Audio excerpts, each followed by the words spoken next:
In the world of Mesoamerican archaeology, as people have learned more and more about the Olmecs and the Mayas, work like the reports recently given by John Clark at the Library of Congress show that the old criticisms of what people used to think went on in Mesoamerica have proven wrong.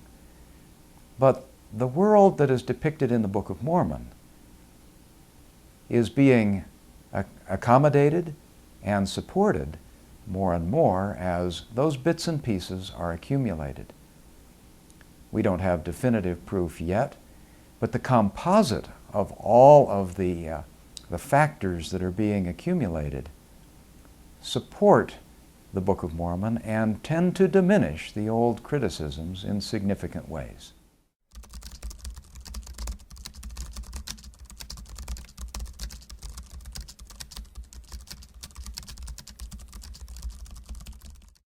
You know, sometimes people have criticized the Book of Mormon saying that it talks about Nephite coins, and coinage wasn't really invented until after Lehi has left Jerusalem.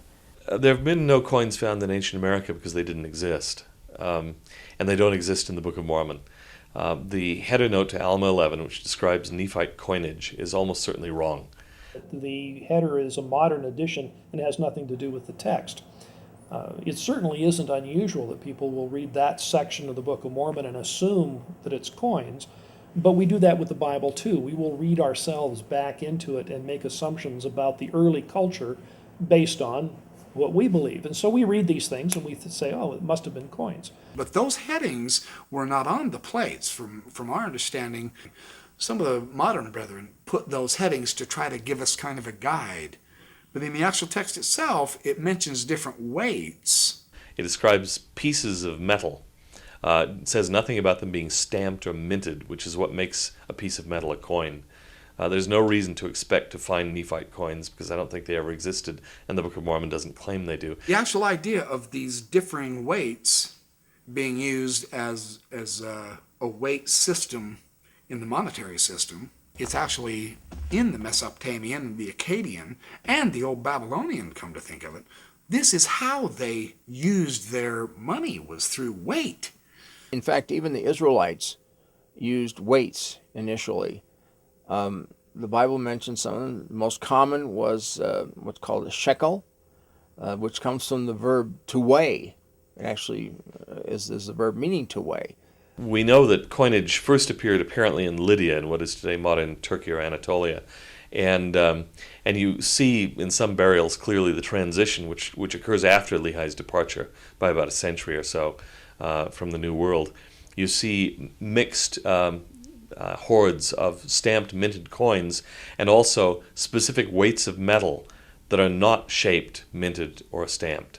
So there was an evolution there in a sense. People went from fixed weights of metal to actual coins. Lehi left just before that change took place. And that's what we have in this weights and measures section of chapter 11. It's part of a big picture of the legal reforms that explains why those weights and measures were initiated at that time, and they conform with what one would have expected from the ancient world.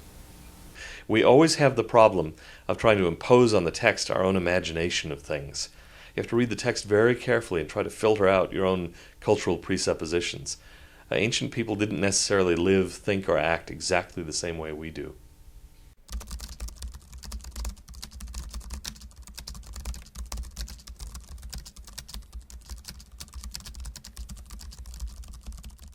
It was not a big industry, to be sure, but metallurgy never is.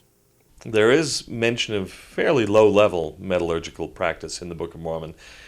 There's no evidence that it was a huge deal, that they had massive foundries or anything like that. These things may have been very small. Whether we'll find them or not, we don't know. We haven't found them yet. Metal remains one of those interesting problems in the Book of Mormon. But there are suggestive clues that metalworking and metals, knowledge of metals, existed in the Americas very early. We do know that metals were around, that they knew about them. Going back to the Olmec people, in the Socan language, you can reconstruct a word for metal. So we know that they had a word for metal. It was important to them. It was sufficiently important that it got passed on. And those terms are shared, but they've been modified in each of the languages, which points back to an original word for metal. We haven't found it because there are no inscriptions from that period, but those variant words all have to have come from a common source. Otherwise, how to explain that the same word occurs in all the different languages? But linguistic evidence tells us that there was metal. Archaeology has yet to corroborate that. We're dealing with the translation in the text. So when it is translated as steel or as brass or as copper, whatever it's translated, even the King James translators was translating one type of steel into the terms of another that didn't exist back then. We usually think today of steel as being a metal that's produced using the Bessemer system, but that was not always in place, and the word steel is very old in English. Steel in Joseph Smith's day meant something quite different than it does today. We're dealing with the translation. The point is there was some kind of metal production. As far as a full-blown metallurgy, there isn't a lot of evidence at this point in Mesoamerica. And see, this is the other point of archaeology. What we don't know today, we really could discover by tomorrow or next year or whatever. The flip side of this, the other problem with archaeology is what we do know today could very well be completely wrong tomorrow. If you're going to live by the sword of archaeology, be prepared to die by it.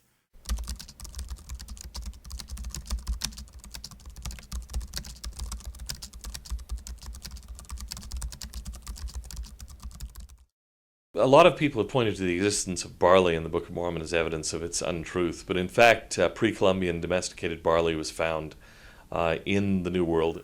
Study in 1983 found that barley in America has now been genuinely discovered in an archaeological dig, I believe, in Arizona.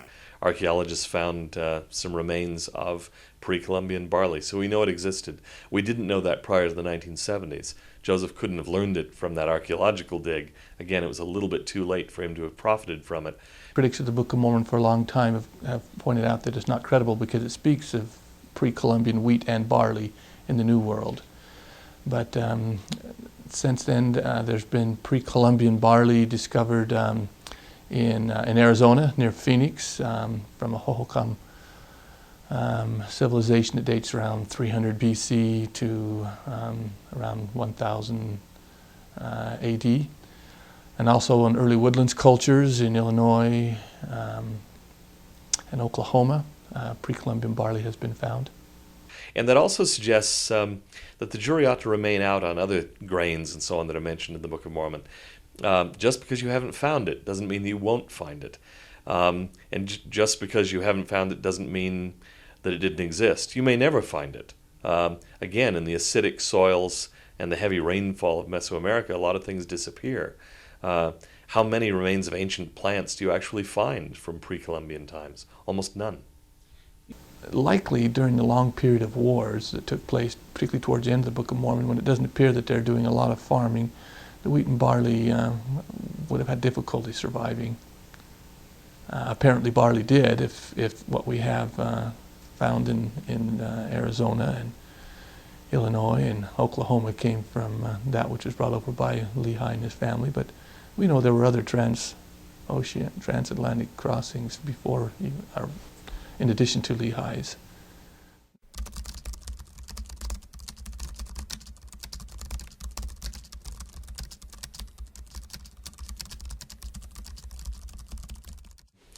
There is evidence of horses. Horse bones have been found in a number of archaeological digs in historical strata. For example, there are some caves in Mexico that have Mayan artifacts in association with horse bones, notably the Loltun caves. They've almost always been discarded because the archaeologists assumed, on the basis of ideology or preconceived opinion, that must be site contamination. Those horse bones can't belong there. And yet they've been found at the right levels. We're hoping that at some point these can all be located and radiocarbon tested. Preliminary results seem to indicate that those horse bones do date, in fact, to Book of Mormon times. There were a few others that were found to be pre-Columbian, but post-Book of Mormon. That's significant because the claim has long been made that there were no horses in the New World from about 10,000 BC until the time of the Spanish arriving here. So Columbus initially in 1492 and then followed by others. But in fact, there are a number of them that have been found in, say, the 11th century, the 13th century. They're before Columbus, but they're after the Book of Mormon. So they can't be used as evidence for the Book of Mormon, but where in the heck did they come from? So it is not a done deal to suggest that there were no horses in the Americas in Book of Mormon times. There's considerable evidence for horses. It's just been little noticed.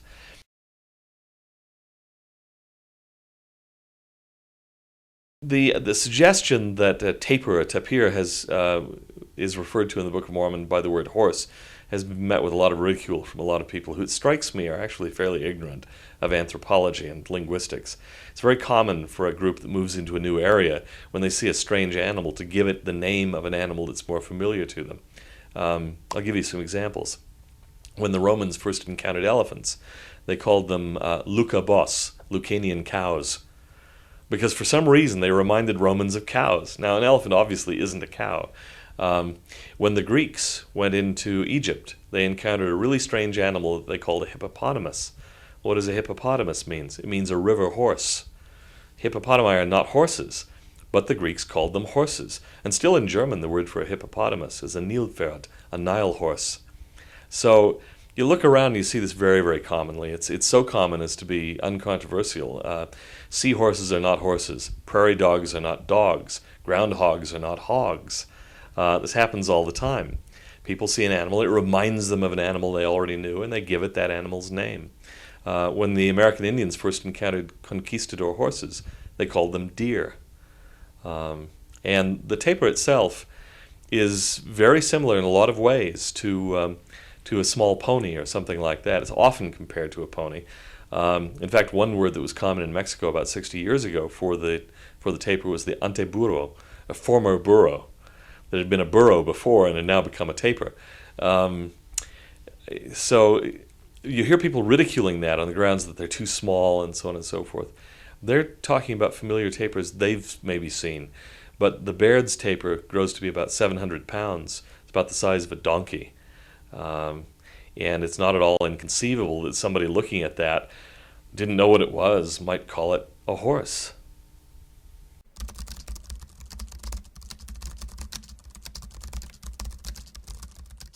Their land also is full of silver and gold, neither is there any end of their treasures. Their land is also full of horses, neither is there any end of their chariots. Well, it's not talking about the Nephites. This is a passage from Isaiah. Yeah, it says compare Isaiah 2. And the first verse says, the word that Isaiah the son of Amoz saw concerning Judah and Jerusalem. He doesn't say here concerning Mexico and Guatemala. So far, no direct evidence of chariots. There are roads in a lot of places that suggest heavy traffic. They might have been developed not just for foot travel, but for some kind of wheeled travel. Case of Ammon and the Lamanite king. We don't know what the nature of that chariot. It's possible, and I'm just thinking out loud here, that the word chariot may not mean exactly what we picture. Again, we always have to be open to the possibility that it's not quite what we've imagined to be a chariot. The word for chariot in Hebrew is very similar to the Arabic word for boat, and they simply mean in both cases something that's ridden. That doesn't say necessarily it looks like Ben-Hur's chariot. It might be a different kind of thing altogether. I'm not saying that's the case. I'm just saying when you're looking at ancient documents, you have to be prepared for the idea that your mental picture may be wrong, that what you imagine from the movies may not be actually correct.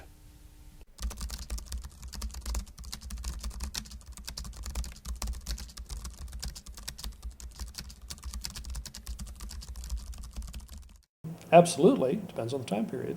You go back far enough and you find elephants. The evidence for elephants is very controversial. It's been usual received opinion that elephants died out quite a few thousand years before the Book of Mormon story begins. But as it turns out, there are some who still survived on Wrangel Island, which is off the northeastern coast of Siberia.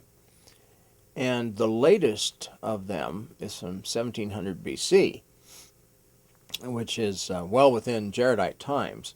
Well, that doesn't prove that there were some farther south in the Americas, but we certainly should expect that they could have been. There has been, for a long time, for decades now, a minority of zoologists, archaeologists, and so on, who've argued that elephants actually did exist in the Americas up until something like 2000 BC, which is just about right for the Book of Mormon, because we're talking about Jaredite elephants, not Nephite elephants. Anything that you're looking at for elephants is only relevant to the earliest time period. Nephites don't seem to have them. They never mention them. But the Jaredites do, not commonly, but they're there. So that puts us a little closer to the time period when we know that there were mammoth in the area. And so if this minority of archaeologists and archaeobiologists is correct, then the Book of Mormon has been vindicated on that point.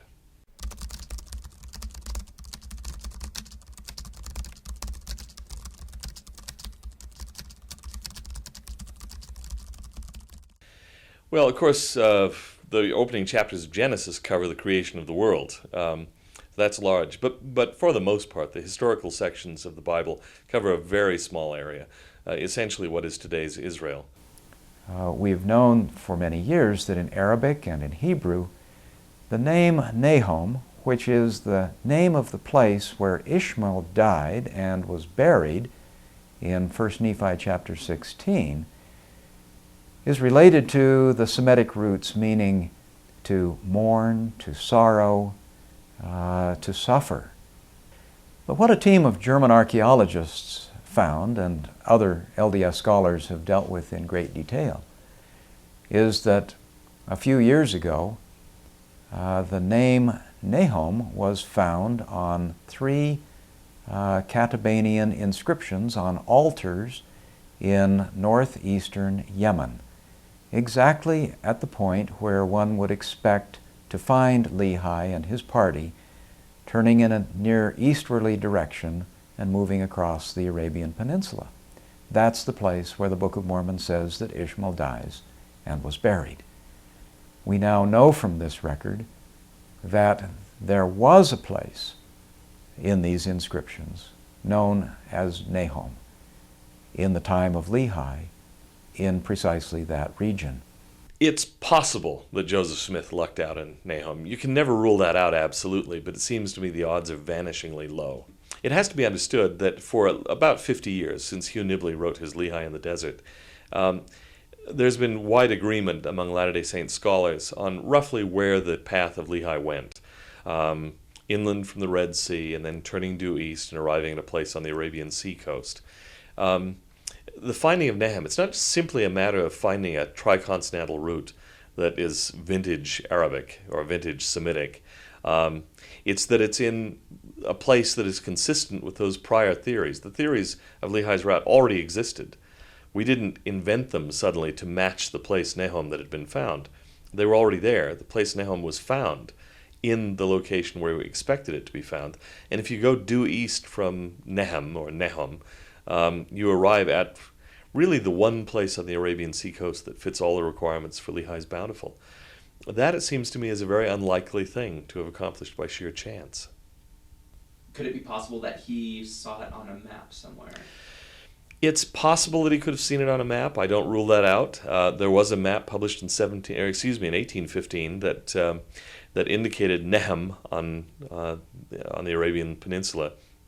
There's no evidence, as far as I know, of that map existing in North America by the 1820s. Some people have suggested, since there's a copy in the Dartmouth College Library, that Joseph Smith or Hiram Smith, who once went to a school connected with Dartmouth, or Solomon Spaulding even, who graduated from Dartmouth, used that map to formulate the Book of Mormon.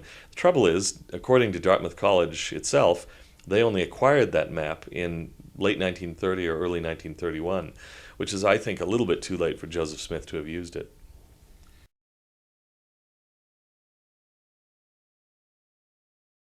I'm routinely written to by critics of the church who say there simply is no place in Arabia that can be called bountiful.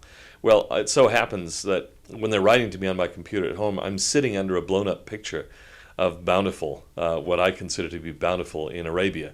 And believe me, it looks very, very nice. And a picture is worth 1,000 words. The fact is the place exists, people have been there, it meets all the criteria for bountiful. And this notion that Arabia is nothing but sand dunes and barren wastes is simply not true. You get down to the Arabian Sea coast with the monsoon rains, you actually have some very fertile areas. That's what made the civilization in Yemen possible, where the Queen of Sheba came from. It's very different from inland Arabia, where the Bedouins live. These were settled civilizations down there that depended on heavy rainfall.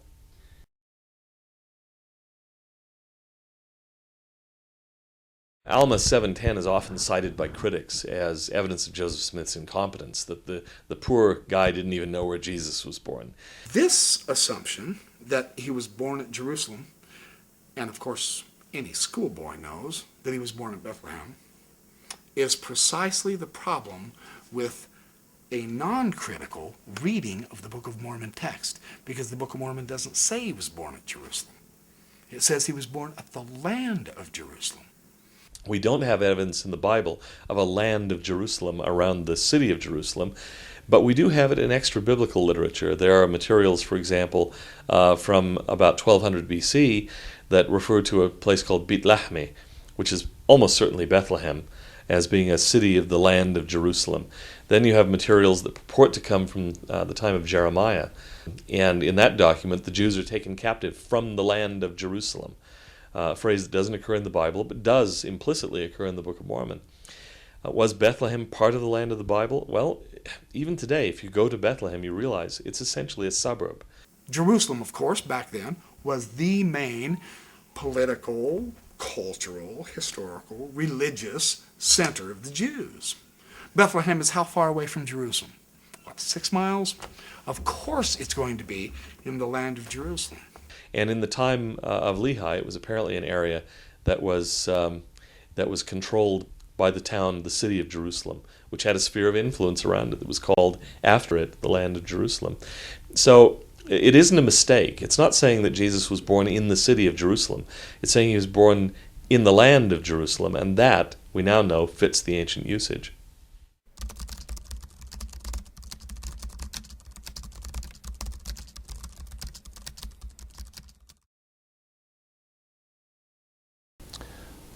There's no question about the scope of the geography of the Book of Mormon, because there are hundreds of statements and inferences in the book, or from the book, that say it had to be a limited area. I believe it was very confined in what is called Mesoamerica, with the narrow neck of land being the Isthmus of Tehuantepec. I know that many Latter-day Saints think it took place all over North and South America, but the vast majority of Book of Mormon scholars, and even some general authorities, believe it took place in a very limited area. The distances that were involved in their references suggest that it could not, their territory could not have been greater than, say, 500 or 600 miles at the outside long and a couple of hundred miles wide. All of the events referred to in the Book of Mormon took place there. The best evidence there is the distances they have to travel. For example, you've got one instance where I think it's the greatest amount of days it took to travel was 22 days. And then there's another account where traveling from the Lamanite capital, which ironically was the city of Nephi, to the Nephite capital, which was the city of Zarahemla, took 12 days. Well, that's not a lot. That's not a great distance. Not thousands of miles. That the book does not say, does not claim, does not hint at. So there is a geography around a narrow neck of land that accommodates all of the movements and all of the distances, but it limits it to a few hundred miles in extent. It was obvious to early members of the church, talked about a land northward, a land southward, and a narrow neck of land. It was the most obvious conclusion in the world to assume that meant North America, South America, and then Central America, the Isthmus of Panama. But in fact, when you look at the distances in the Book of Mormon, of which there are a great many given, a few days' journey here, a few days' journey there, you realize this area can't be more than a few hundred miles on any side. It's a very small area. Again, much like biblical Israel or Palestine.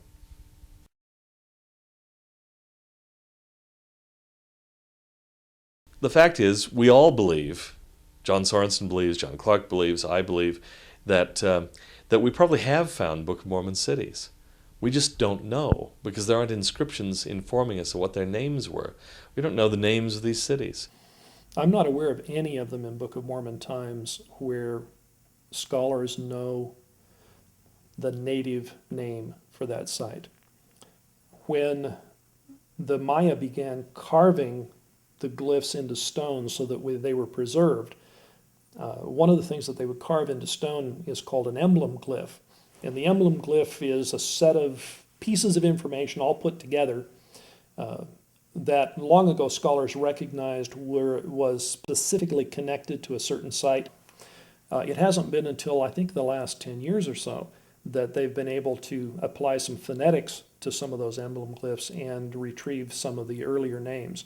The knowledge of those names, again, has to come after AD 250 because that's when they started carving them. Most are going to come after 400, AD 400. You have to be lucky enough to find one that we can interpret, and you've probably got a handful. The next issue with the handful of glyphs that we can identify is that they all come from areas that are outside of what's considered the geography for actual Book of Mormon peoples. Now, Palenque is outside the area that John Sorensen, for example, identifies as Nephite and Lamanite lands. Palenque has nothing to do with the Book of Mormon. In the geography that I espouse, Palenque belongs in the east wilderness of the Lamanites. And Palenque was a nothing little, not even a town, just a kind of a village until after 400 AD. So that's, again, a straw man. It's not a serious point. He could have stood in St. Louis and made the same point about St. Louis. It was built much later. It has nothing to do with the Book of Mormon, and it's therefore not a Nephite city.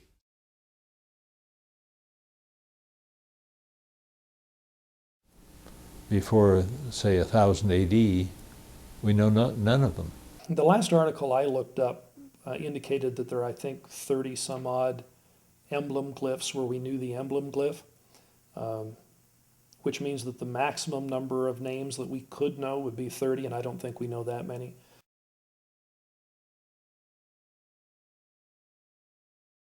Classic difference between the Old World and the New World. Absolutely true for the Old World.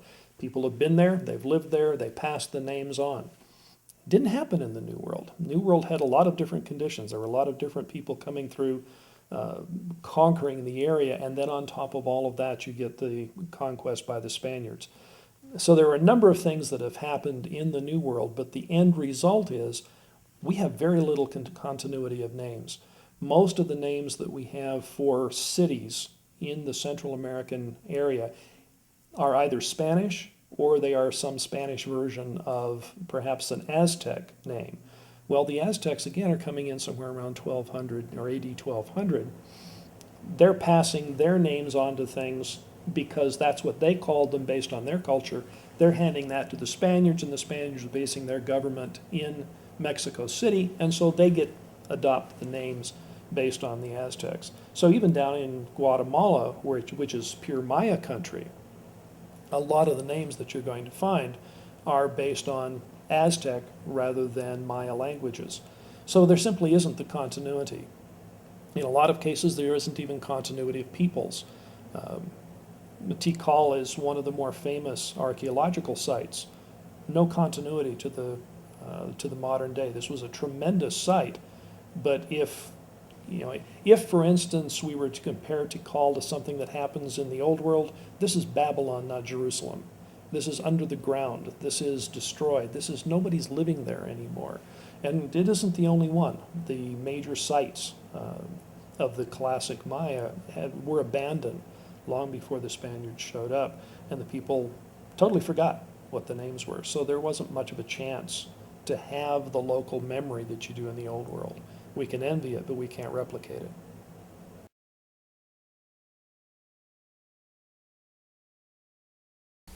According to Latter-day Saint scholars who made the most study, there are some candidates that are in conflict with each other. There are more than one candidate.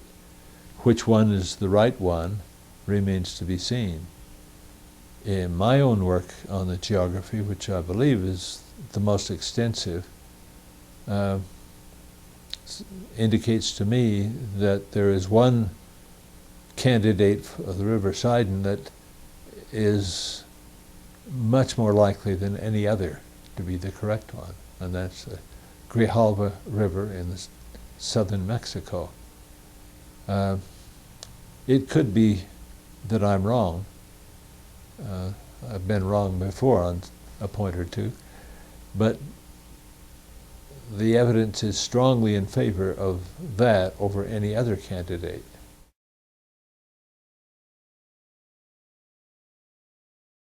Wars are not always visible in the archaeological records. You don't find a lot of battle sites with ancient remains of weaponry, for example, unless you already know that there was a battle at the site and you look for it, you go out looking for it. We have to realize, first of all, that archaeologists do not just go out and dig anywhere they please. You don't go out in the middle of the jungle or the middle of the desert and say, oh, this looks like a good place, let's excavate here. Unless you know where to look, how are you going to get them?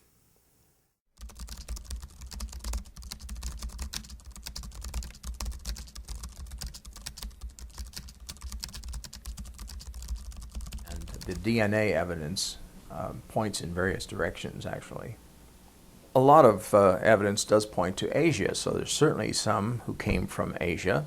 There's a recent tie that's been made by some professors over in California suggesting that Polynesians came here, rather than the other way around, which is what Tor Heyerdahl had believed.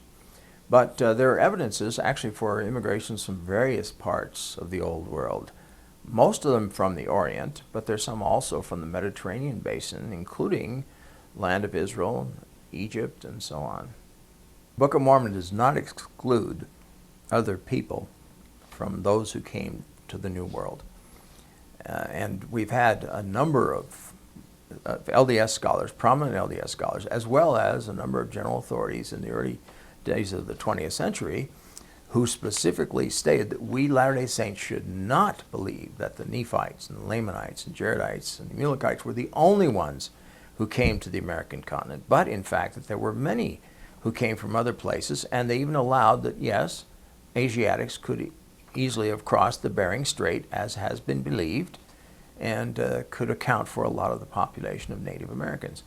For example, Sherem, we're told that Sherem, who came to speak with Jacob, had his big discussion with him. He's just introduced by the words, there came a man among the people of Nephi. Came a man among the people of Nephi. Sounds like he wasn't of the people of Nephi, and yet he was clearly expert in their language. In fact, Jacob specifically states that he was expert in the language of the Nephites. Well, you wouldn't say that of a native speaker. All native speakers are expert in their language, but it would suggest that here's a man whose native tongue was not the one used by the Nephites, and yet he knew Nephite well. He had learned it, and therefore he was able to convince some people, dissuade them from their religious things. I also see idolatry as a good sign in the Book of Mormon of other people being neighbors to the Nephites. You don't just give up a belief in a God who created the earth and everything else and switch to worshiping a stone or a wooden carving or something like that. This is not an idea. I can't imagine a Christian or a Jew of today believing in the Bible and in the God of the Bible suddenly deciding that he's going to worship idols. It would have to come from somebody else. You'd have to learn that from somebody who was already worshiping these idols. And so that to me tells me that there were other people who passed that on. John Sorensen, whom you know, has written a wonderful article asking the question, when Lehi's party arrived in the land, did they find others there? It was in the Journal of Book of Mormon Studies, and I think it's a must-read. Everybody has to look at that. He discusses a lot of the evidence for other people being here even before the Nephites arrived.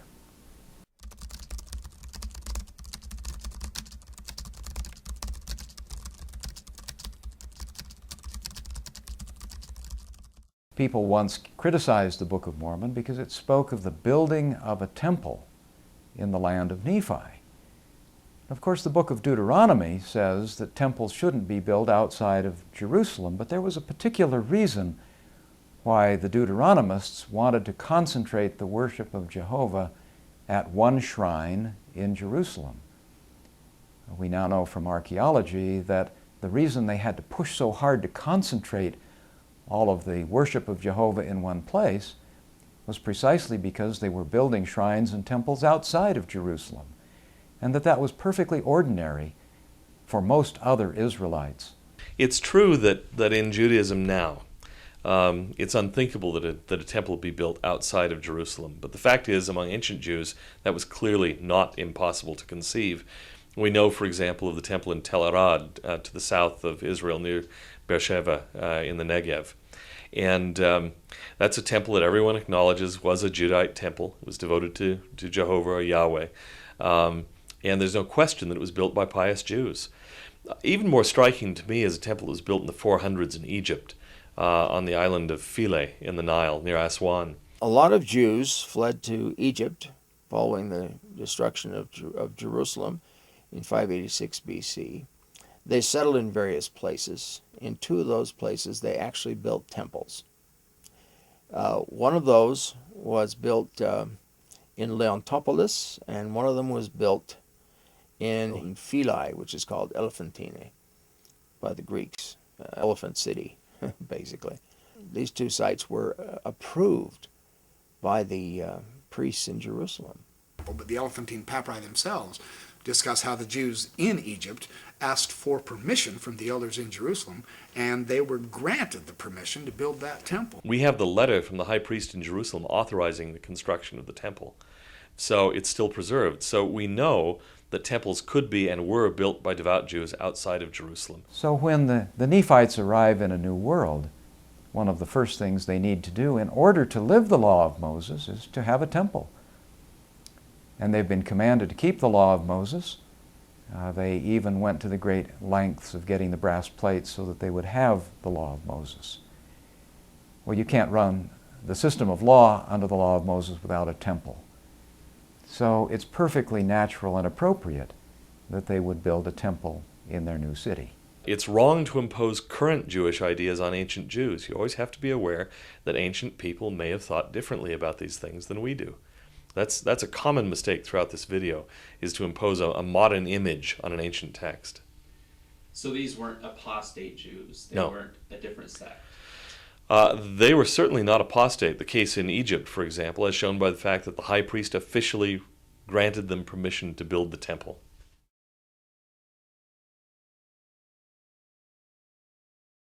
Lehi functions in some ways in a priestly fashion. We also know that sacrifices could be offered by a non-Aaronite priest if he was a certain distance away from Jerusalem, a certain number of days' travel.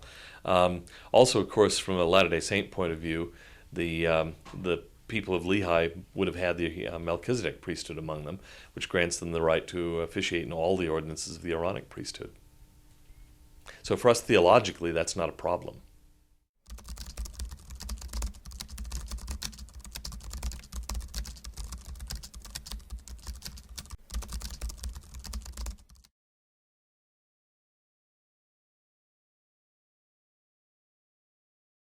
Hebraisms in the Book of Mormon is truly one of the most enjoyable, exciting evidences for at least, if nothing else, at least another cultural context that Joseph Smith himself did not possess or own. So a Hebraism is a word that scholars use to describe a literary device or a linguistic element in the Book of Mormon that makes better sense in biblical Hebrew than it does in English. These, of course, are very exciting for us to discover because they provide evidence that, in fact, the Book of Mormon is a translated work, that it derives from a source that has connections with the ancient Near East, the world of the Bible. There have been a great many Hebraisms found in the Book of Mormon. I'll point to one that happens to be one of my favorites, and that's what I call the if-and conditional sentence. In English, we never say, if you don't study hard and you will fail the test. If you go out on that ledge and you're going to fall off. We say if. Sometimes we say if then. If he doesn't come by 8 o'clock, then we'll know he's not coming at all. In biblical Hebrew, though, you often say if and. In the book of Genesis, I did a quick survey once, and I found 6 occurrences of the if and conditional sentence in the Hebrew of Genesis. It never shows up in English translations because it's bad English. In the original manuscript of the Book of Mormon, though, you get a cluster of if-and conditional sentences in Helaman, and you actually get it in the famous Promise of Moroni in Moroni 10, 4 and 5. It's eventually taken out by Joseph Smith, presumably, because he reads it and thinks, this is not English. It's like no English that any English speaker has ever spoken, as far as we can tell. What it may be is, in effect, a kind of contamination from the original language into the English translation. Anybody who's translated a lot knows that happens. You start getting into the rhythm and the sentence structure of the original language, and pretty soon your English begins to sound vaguely German, or it'll take on a Spanish hue or something like that, and you have to go through and clean it up. It just happens. It's the way it occurs, and so I think that's what you may be seeing there is the effect of an underlying Hebrew text upon the language of the original manuscript of the Book of Mormon. In biblical Hebrew, relationships between two nouns are often created through what we refer to as a construct state. So two nouns are placed together where a preposition of is technically not necessary, although it's there from a literal perspective. So expressions in the Book of Mormon such as plates of brass, which would normally appear in English as brass plates, or river of water, which would, of course, in English appear as typically as simply a river or something of this sort. Some of these literary devices are reflected in the translation of the Book of Mormon.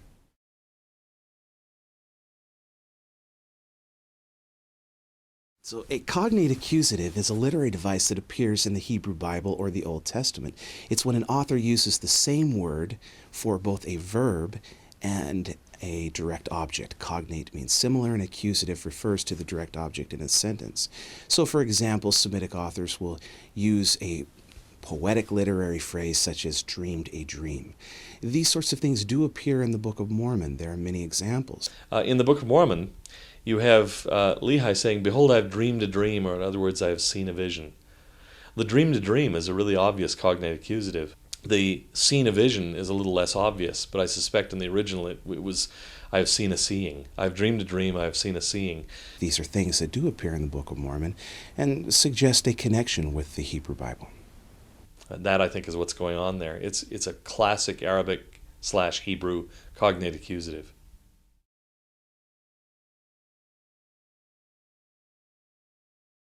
It's possible that something like the cognate accusative crept in through that path. It's impossible, I think, for an if-and conditional sentence to have crept in that way because, as I've said, if-and conditional sentences are never translated in English as if-and conditional sentences. The King James translators systematically anglicized those conditional sentences, as any good translator would do, unless he gets caught up and simply over-literalizes his translation, which is, I think, what may have happened in the case of those passages in the Book of Mormon. You simply don't have a way of Joseph, who didn't read Hebrew, getting access to the patterns of Hebrew conditional sentences. There are other things that can't be explained, I think. The question of chiasmus, for example. Chiasmus is a style where you go through a list of terms in one order and then turn around and go through the same list in the opposite order. Chiasms can be found in lots of different literatures and languages, but it tends to be used the most extensively in Hebrew. and in the Old Testament in particular, where it has been studied far more extensively than in any other body of literature. One would have to think that if the Book of Mormon is, in fact, a record of ancient Israelites, it should have chiasmus in it. And indeed it does. Of the writers in the Book of Mormon who use chiasmus the best, such as Alma and King Benjamin, we find there some of the best examples of chiasmus anywhere in world literature. A short chiasm is the kind of thing you might pick up from reading the Bible and having an ear for style. A long chiasm, like Alma 36, or even the entire book of 1st Nephi, is the kind of thing you just don't notice casually. And in fact, scholars didn't begin writing about chiasmus in the Book of Mormon until essentially too late for Joseph Smith ever to have noticed it. Although the repetition doesn't work for us as Westerners, there was something about it that was quite pleasing to those people in the world of the Bible. And these same sorts of forms then appear all throughout the Book of Mormon. Work a work, and dream to dream, and judge a righteous judgment, which of course suggests that there is a cultural, literary, and linguistic connection between the Book of Mormon and the Bible.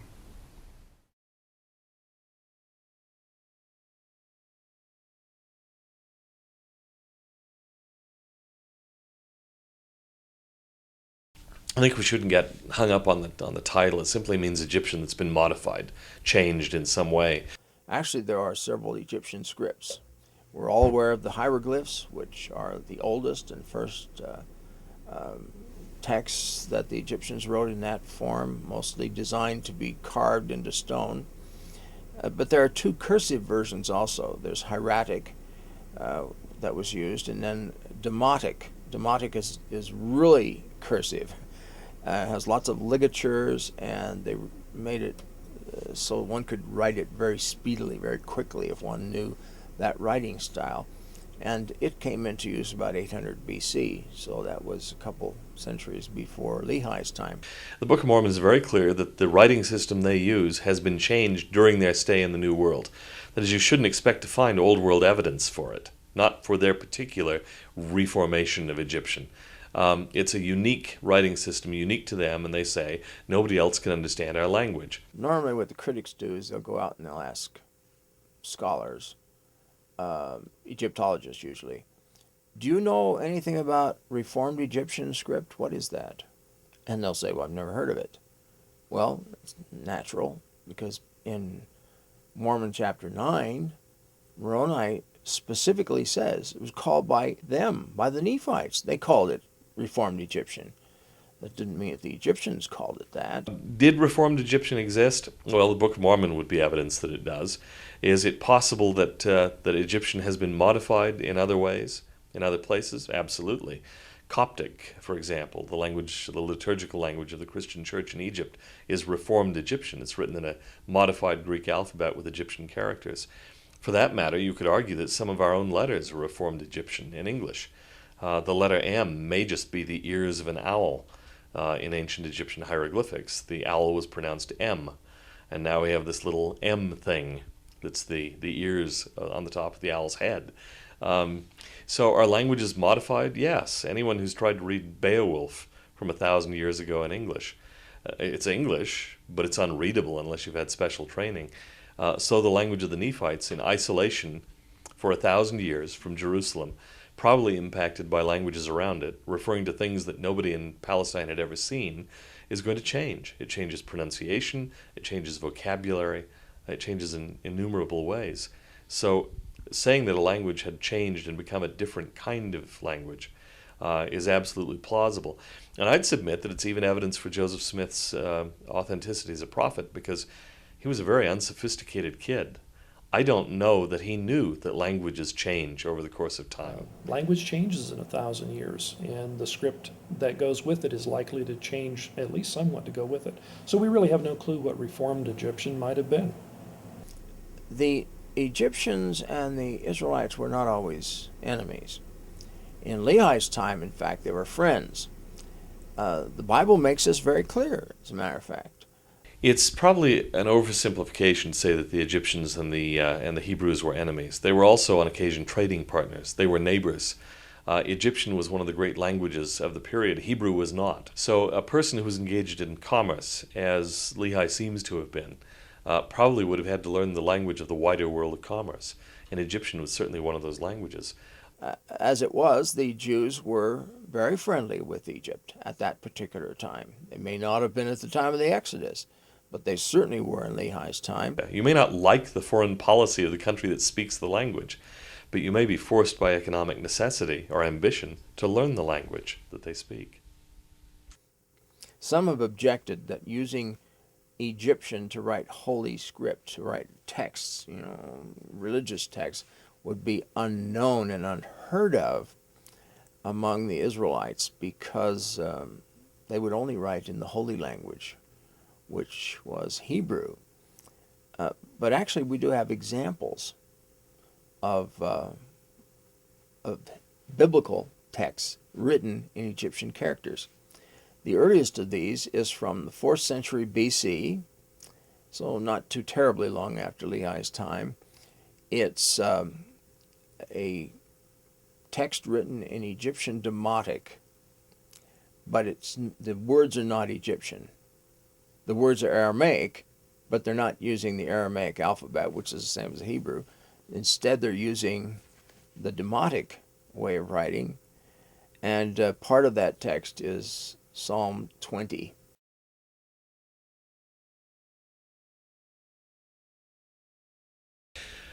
I'm not sure that there's ever been a time when people haven't been able to translate the languages of the Bible. Greek is still a living language. Hebrew was a living language in a sense among the Jews, even in their diaspora. They used it for liturgical purposes and for writing sacred texts and that kind of thing. And so we've always known Hebrew and Greek. So the old world languages, as far as being able to read them and translate them, and of course having texts that we could read and translate, have been around thousands and thousands of years. On the other hand, the languages of Mesoamerica, apart from a few indigenous peoples, essentially died out.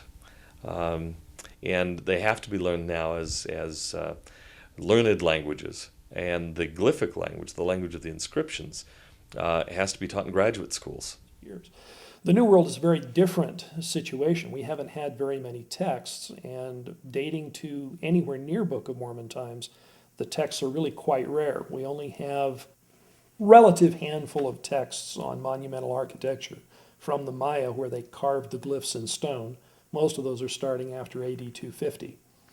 We have indications that they painted some of those earlier, even into 100 BC, and some of them are recent finds like the San Bartolo glyphs. Our ability to read those, probably read, accept, and really make a breakthrough since 1970. Somewhere in the early 70s, people finally dug out the work of Yuri Knorozov, who was a Russian. Did the work that actually cracked the code of the Maya glyphs, but people didn't know it for a long time, didn't want to accept it because he was a Russian. Had he been an American, we might have been much happier about it. But they finally realized he was probably right.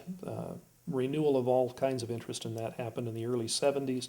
Since then, there's been an explosion, and more and more glyphs are being read every day. Interestingly enough, however, they're reading the version of the glyphs from AD 250 and later. When they find these glyphic texts from 100 BC, they're finding that although they seem familiar and they might be able to recognize a glyph or two, they can't read those yet. So moving even 300 years back in time with a similar culture, they're finding their ability to read it has gone back to near zero, and we have to start over.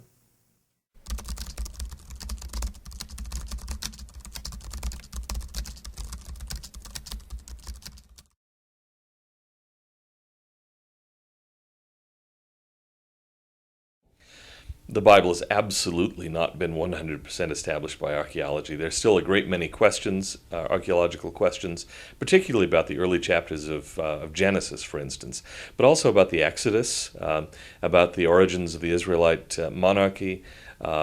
We've only recently found actual inscriptional evidence of the House of David, and even that still is in some quarters controversial. And then, of course, matters like the resurrection of Christ are simply not accessible, not amenable to archaeological proof or disproof. So no, and many of the cities and sites in the Bible are still unknown or dubious. you have great advantages in the Bible because a lot of these place names still exist today, and they're recognizably the same. Jericho, for example. The archaeology of the Bible has found Jericho. Unfortunately, Kathleen Kenyon, Dame Kenyon, the most magnificent archaeologist of Jericho, and several studies since her time have demonstrated extensively there were no walls. I think Living Hope Ministries is clearly using a double standard. They don't allude to any of the archaeological problems of the Bible. They overstate the archaeological problems of the Book of Mormon. They don't cite from archaeologists who say, we haven't found evidence for this, for this, for this, or for this. They don't cite archaeologists and scholars who say, there was no early Judahite monarchy. There are some who actually claim that the history of the monarchy doesn't begin till after the Babylonian exile, that all the previous biblical stories are fiction. Those are the kinds of arguments that are going out there in the real world. The movement that's strongest in Israel now amongst their archaeologists is that the Bible is not very reliable. And that movement is gaining ground in Israel. It's tragic to see it. When I lived in Israel, every archaeologist believed the story of the Bible. Even if they didn't believe the miracles, they believed the events, they believed the places.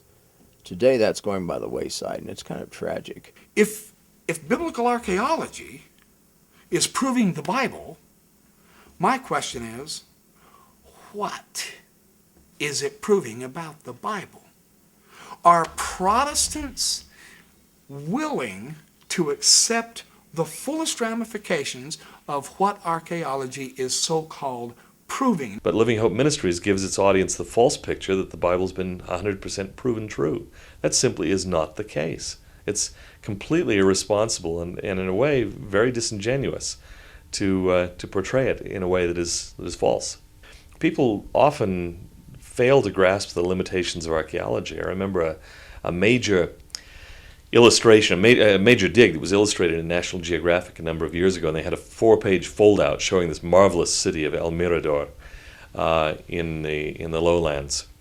And an archaeologist friend of mine, looking at that gorgeous painting of all the priests, their feather plumes, and the huge cities and the avenues and so on, said, do you know how much that's really based on? It was based on 2 archaeological trenches that had been dug, about 50 yards long, about 10 feet deep. And the rest was extrapolation. It was all inferences drawn from what they'd found there. He said, imagine that Salt Lake City or even Provo had been buried over for 1,000 years or 2,000 years. Then somebody digs a couple of essentially telephone booth-size holes into it and reconstructs the entire social and intellectual, cultural life of the town from that. I mean, those are the limitations that archaeologists work with. They're always guessing. The guesses can be more or less informed, but they're imperfect, and most data isn't found.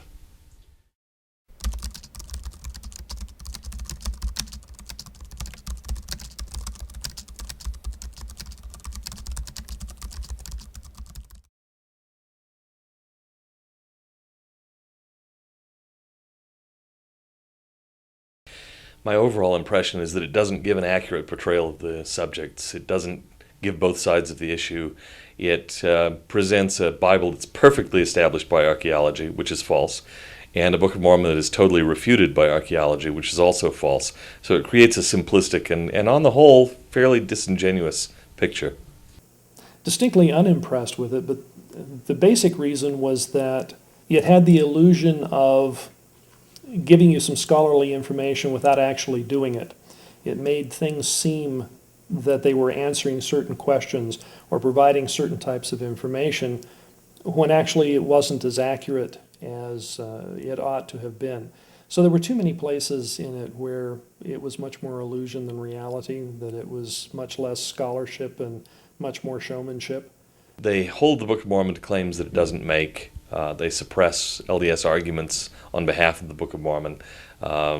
It's not really you can't rely on this as an accurate picture of the situation.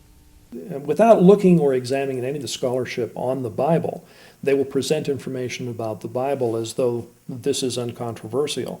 And then they'll talk about the Book of Mormon where they don't begin with that particular assumption. So the Bible starts with the assumption that's correct, and they start with the Book of Mormon with the assumption that it's incorrect. They start with the assumption that everything is correct, accurate, and true and uncontroversial in the Bible, and assume that everything is incorrect, untrue, and completely controversial for the Book of Mormon. There's no serious engagement in this film with any evidence on behalf of the Book of Mormon. They create a caricature, a straw man, which is easy to shoot down, easy to destroy, but it's also not true to life. Pretty much they were discussing and arguing with what I would call popular culture ideas about the Book of Mormon that have to be at least 50 years old. They've missed scholarship within the last 50 years. Well, I certainly doubt that. I'd be shocked if they did. I would expect that they have some passing acquaintance with it, whether their acquaintance came just because they had heard something or because whoever was doing the film gave them a little bit of information. I really couldn't tell you, but it certainly wouldn't be surprising that they had a passing acquaintance. Now, would they have had a good acquaintance with the best arguments, with the way that we understand the text, the most recent information that's been done within, let's say, the last 20 years? No, I sincerely doubt that they would have known that. There were a lot of very honest people who were telling you know, for instance, all of the archaeologists from Israel, absolutely honest in what they were saying, absolutely truthful in what they're saying. It wasn't what they said, it was the implication that was made from what they said. It is very easy to take true statements and put them in such contexts that even though they are true, they seem to say something that they may not. And that's what was happening with those archaeologists. Those archaeologists know a lot about Israel. I didn't see any of them that knew a heck of a lot about the New World. When you make too many assumptions about the New World based on the Old World, you make a lot of mistakes because it's a very, very different animal when you cross the ocean. My experience with these people is that they, for example, want to establish what Christianity means by quoting specific proof texts from the New Testament, ignoring the Old. And when they quote from the New Testament, they quote usually Paul. They'll quote things like Paul talking about being saved by grace, being saved by our faith in Christ. They don't quote Jesus even, because Jesus is the one who tells them what commandments they're supposed to obey. Actually, it's comical in a way. I mean, to me, it's comical, and it would be comical, I suppose, to everybody, if it weren't for the fact that, unfortunately, these people do influence others to not look into the restored church and its scriptures. Most of the criticisms leveled against the Book of Mormon actually were already in place in the period of 1832 to 34, when some of the major anti-Mormon books came out. And for some reason, they're still being used. You know, I would be embarrassed if I were from one of these anti-Mormon ministries, but they continue to use things that have long since been disproved. But the one thing is sure, they never keep up on the scholarship about the Book of Mormon. They do not have a clue. In fact, they try to dissuade people from even reading things. They'll say, oh, don't read anything put out by farms. Those guys aren't real scholars. When some of them find out that, oh yes, we are real scholars. We do publish in non-LDS scholarly venues. We publish with the Society of Biblical Literature, the Pontifical Biblical Institute, and other such non-LDS scholarly venues. Then they say, oh, okay, they are scholars, but only when they're not writing about the Book of Mormon. When people tell me there's no evidence at all for the Book of Mormon, they simply haven't paid attention. There's a lot of evidence for the Book of Mormon in the Old World and the New World. John Sorensen's written extensively on this. John Clark has recently taken to lecturing on this topic, an eminent Mesoamerican archaeologist. He sees an increasing rapprochement, if you will, an increasing convergence of the Book of Mormon with the kind of evidence we're finding in Mesoamerica. Very, very interesting story that many of the things that were problematic in the Book of Mormon, certainly in 1830, even in 1930 or 1950, now seem to be better established by archaeology.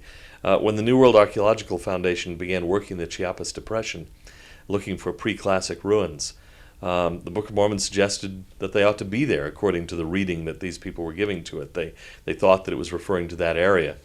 Sure enough, there are ruins there. They date to the right periods. They seem to show certain characteristics that make them fit Book of Mormon stories. They're in the right relative location to one another. Those things all fit. So yes, there is evidence. Now, is there proof? No. There's not proof that will compel you to believe. But proof is extremely rare in any kind of archaeology, or history for that matter. You can build up plausibilities, you can build up probabilities. You seldom come up with something that absolutely proves something. Is there evidence, though? Yeah, there's a great deal of evidence. The Book of Mormon makes sense as plausible history. The whole thing seems right. It makes sense. There's very little in it, apart from the explicitly religious events, the miracles and the visitations and so on, that a secular historian would find at all troublesome. Well, Dan Peterson is lying. The problem, first and foremost, with the Book of Mormon is its secular history. First of all, I'm not a liar, and it's really a violation of sort of academic decorum to call someone a liar. You have to have awfully good evidence for that, and he doesn't. You can say so-and-so is wrong, he's mistaken. You could even, I suppose, say his interpretation is idiotic. But to call someone a liar is a really strong attack, and frankly, I did not find it very amusing. But the fact is that either Tom Murphy or his handlers misrepresented my position. The little clip that they show is from a lecture that I've given, gosh, I don't know, scores of times. And the point that I'm making is a very simple one. I'm not talking about whether the evidence is all there to prove the Book of Mormon true. I'm not talking about whether there might be things that critics might find to level against the Book of Mormon.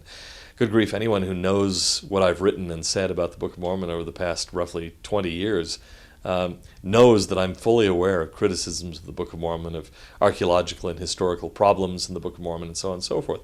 I've been addressing them for 2 decades.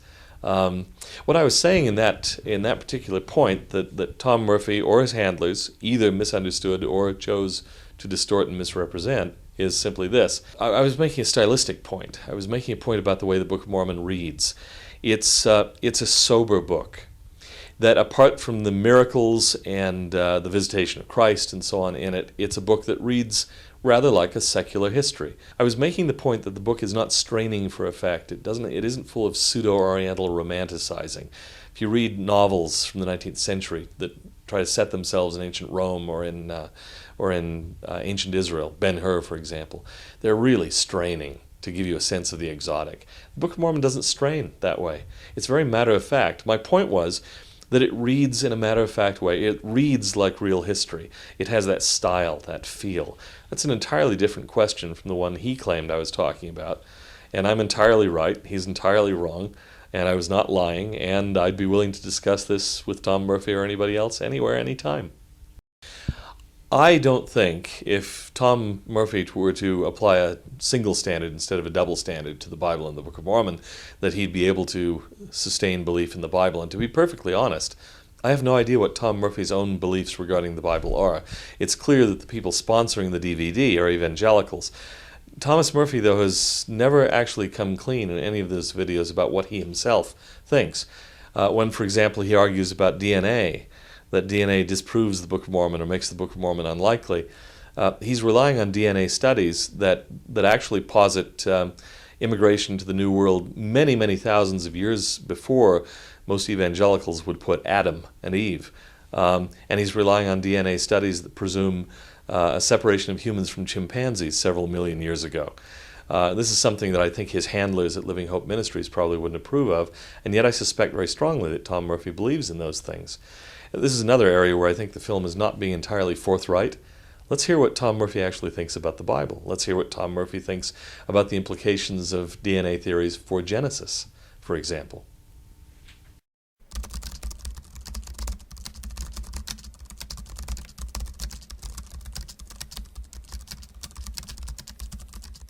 The fact is that in religion, the evidence is never going to be clear enough, and I think that's by design, to force us, to compel us to faith, to force us to obey the Lord.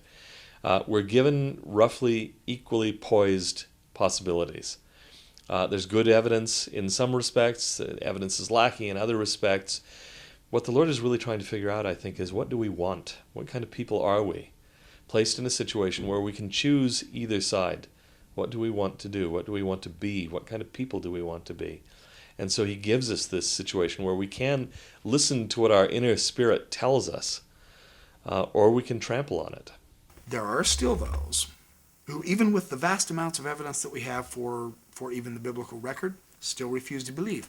Isn't it nice that we are still allowed to have our freedoms to be human, to continue learning, to either believe or disbelieve? I will grant that to them. Ultimately, the science, the history, the archaeology are not going to force us to believe. They're not going to compel us. They're not going to give us absolutely rock-solid foundations for our faith. That's not to say that evidence is irrelevant, that you shouldn't use your mind in coming to a conclusion about what's plausible and what's not. But I think there's no Christian out there, really, who's come to a testimony of the resurrection of Christ because he or she was compelled to by archaeological evidence. That evidence doesn't exist. Belief, proof. The idea is, you prove it to me, you prove it to me. No, that's not how it works. You ultimately have to say that the Jesus of the Bible, in effect, calls to me, summons to me, speaks to me, and that I believe this is true. I think the evidence doesn't rule it out. I think there's evidence for it, enough for me to make a rational decision, to go with that. Ultimately, the decision to believe in Mormonism as to believe in Christianity in general comes down to spiritual impressions from God.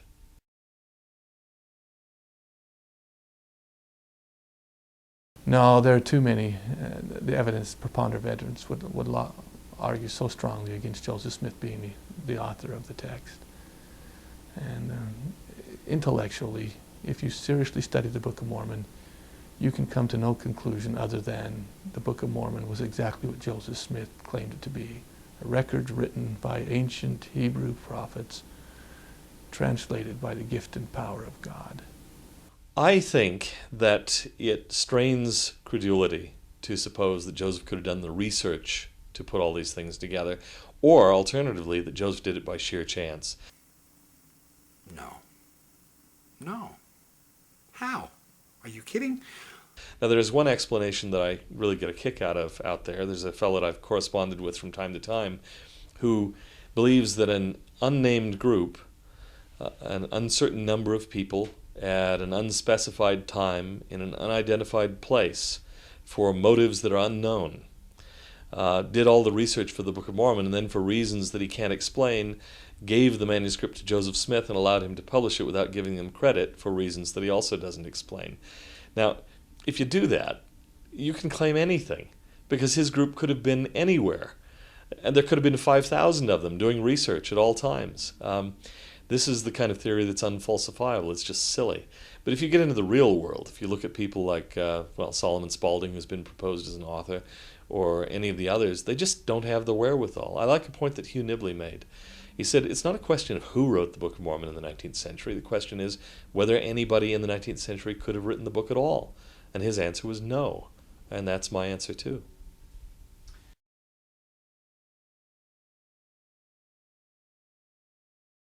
There's different kind of testimonies you can have. You can gain an intellectual testimony by studying the text and looking at the Hebraisms and so forth, and gain that kind of a testimony, I suppose.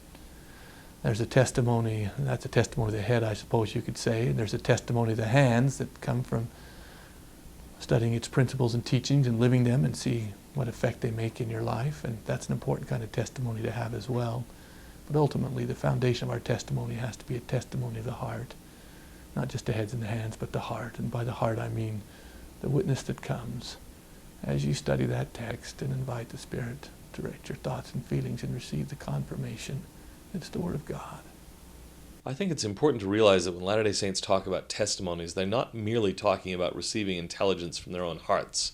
They're talking about personal revelation from God. That's a different matter. Can we trust our own hearts? Maybe not. Although in many cases we're told, follow your heart. It's not always a bad thing. But it's not a matter of trusting our hearts, it's a matter of trusting God. It's a matter of trusting what God tells us.